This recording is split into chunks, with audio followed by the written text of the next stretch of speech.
Oi gente, tudo bem? Eu sou a Ana Lu e hoje a gente está em clima de premiação. É por isso que eu vim com uma blusa brilhante, estou com uma coroa na cabeça e trouxe o bebê, porque a gente vai falar dos melhores do ano. E o bebê leu muito esse ano, né, bebê? Conta pra pessoas o que foi que você leu esse ano. Você leu muito, né? Agora eu vou descer com o bebê, porque senão vocês não vão conseguir prestar atenção em mim, por motivos óbvios. Ai, esse bebê, você é muito fofo. Você é muito fofo. Eu sei que vocês queriam que eu já tivesse colocado uma foto com os livros no thumbnail, mas qual é a graça de fazer um vídeo dos 10 mais se eu não manter o suspense? Não ia colocar os livros na capa do vídeo, né, gente? E isso não é clickbait, é só porque spoilers são sem graça. Gente, olha, vou começar falando que eu li bastante esse ano. E eu li com muita qualidade esse ano. Foi difícil fazer essa lista porque muita coisa que eu gostei de verdade acabou ficando de fora, porque eu realmente li muita coisa boa. E dessa vez eu não vou colocar em ordem. Ano passado eu consegui, mas esse ano, assim, realmente não dá. Até porque são livros muito diferentes entre si. Livros que, assim, são muito bons e não tem como ser comparados um com o outro. Então eu realmente não conseguiria fazer um ranking deles. Eu vou falar dos 10 que eu mais gostei, repito, sem ordem, e depois tem uma categoria de menção honrosa e mais um outro livrinho que eu não posso deixar de citar. Outra coisa rapidinha que eu vou falar antes de começar é que todos os livros que eu vou citar aqui já ganharam vídeo aqui no canal, então não vou falar muito sobre eles aqui. Se você estiver interessado, confira o vídeo só do livro, né, porque senão esse vídeo vai ficar enorme. Vou colocar todos os links aqui embaixo na descrição. E agora então eu vou parar de enrolar e ir para aquele momento que a gente adora falar das melhores leituras do ano. Vou começar falando do único entre os 10 mais que eu não tenho fisicamente, que é O Conto da Aia. Gente, esse livro não foi só um dos livros da minha vida nesse ano, né? Mas foi um livro desse ano, porque apesar dele ter sido escrito em 1984, foi em 2017, com a produção da série, que ele ganhou a atenção que ele merecia. E que livro, né, gente? Esse livro, ele é fantástico e assustador na mesma medida, porque ele vai falar de uma distopia que quase não é distópica. Na verdade, a própria autora diz que ela queria que ele fosse assustadoramente real. E ela pegou situações, então, que acontecem ou que já aconteceram. Então, claro, a mistura da obra inteira é uma ficção, mas ela é formada por realidades. Então, enfim, essa ideia da autora culminou nessa obra, que é uma obra de ficção, mas que tem todos os seus dedinhos baseados na mais pura e horrível realidade. Leiam. O segundo livro que eu trouxe é Hibisco Roxo, da Chimamanda, porque a gente já entendeu uma coisa, né? Ano que tem leitura de Chimamanda, tem Chimamanda na lista dos 10 mais, porque essa mulher é incrível. Esse foi o primeiro romance que ela escreveu, foi o último dos 3 que eu li e eu amei tanto quanto os outros. Ele é menor e muita gente pode achar que ele é mais fraco por ter sido o primeiro, mas não. Essa mulher já começou com muita força e muito fôlego. Essa história aqui é muito pesada, muito política, mas ao mesmo tempo muito doce e muito honesta. Esse livro aqui vai falar de uma adolescente se descobrindo enquanto pessoa, vai falar de família, vai falar de religião, vai falar de preconceito. Enfim, é um romance pra ninguém botar defeito. E já que a gente tá falando de Chimamanda, de mulheres e de preconceito, eu vou trazer logo A Cor Púrpura, que foi outro livro fortíssimo que eu li esse ano. Eu aproveitei também e vi o filme pela primeira vez nesse ano também. Esse livro é um romance epistolar, ou seja, ele se passa através de cartas e, no caso, na maior parte do tempo, as cartas da protagonista para Deus. Ele vai retratar um período entre guerras no sul dos Estados Unidos e a gente vai acompanhar a vida principalmente de duas irmãs que foram separadas porque uma delas foi vendida para um homem. E é majoritariamente a história da Ciri que a gente vai conhecer. Ela vai aprendendo a lidar com a vida, ela vai sofrer muito. As palavras dela são muito fortes, porque ela escreve essas cartas para Deus e ela nem sabe escrever direito. Ela não sabe direito nem no que ela acredita em relação à religião, mas ela vai procurar essa fé dentro dela e, enfim, ela vai encontrar apoio em pouquíssimas pessoas que ela conhece ao longo da história, mas pessoas que vão render aí belas amizades e boas histórias. Outro queridinho do ano foi A Insustentável Leveza do Ser, do Milan Kundera, que eu recebi da Companhia das Letras para resenhar e que eu amei. Eu comentei que eu morria de medo de ler esse livro, porque uma amiga minha chama ele de A Insuportável Leveza do Ser, e eu tinha medo dele ser pedante e difícil. Pedante até que ele é, mas ele não é difícil. Ele é uma delícia de livro, ele é muito filosófico e os personagens servem mais como uma muleta para o autor expor filosofias. E eu gostei muito desse livro, eu achei ele muito inteligente, muito interessante, e ele vai falar de humanidade de uma forma brilhante. Não podia faltar também nessa lista o meu segundo Gabriel Garcia Marques, que já é o meu queridinho do autor, O Amor nos Tempos do Cólera.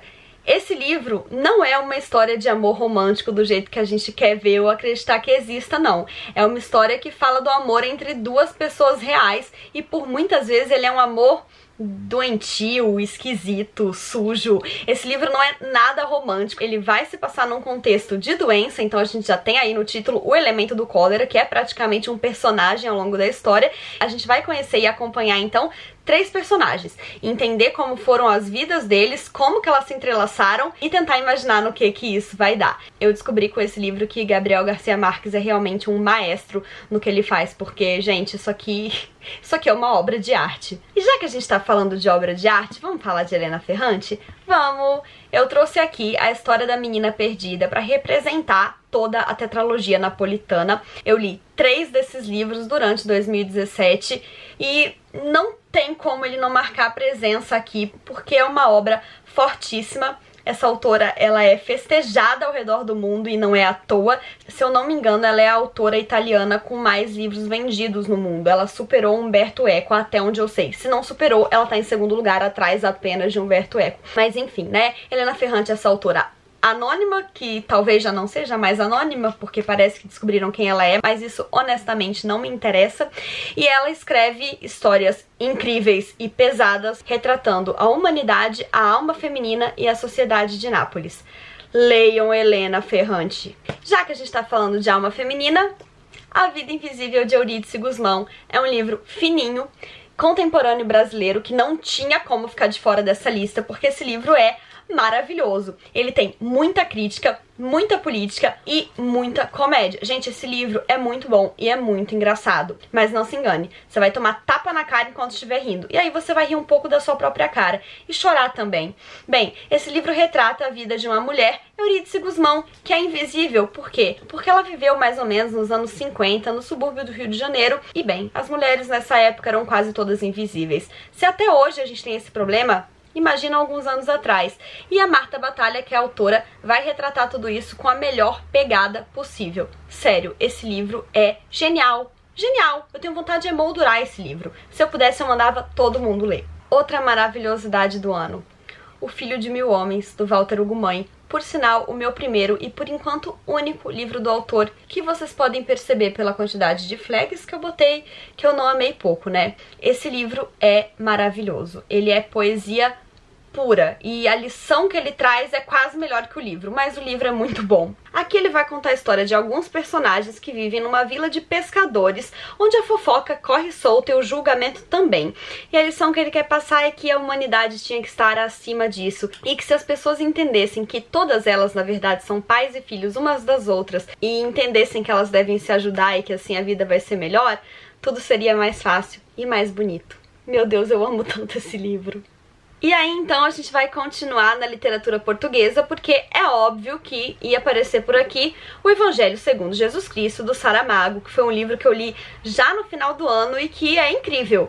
Ele é muito irônico, muito inteligente e muito bem escrito, como eu acredito que seja todo o papel em que esse homem toca. E, enfim, como o próprio título diz, aqui Saramago vai dar uma afrontada aí na religião, porque ele, enquanto ateu, vai resolver recontar a história de Jesus Cristo, desde sua concepção até a sua crucificação.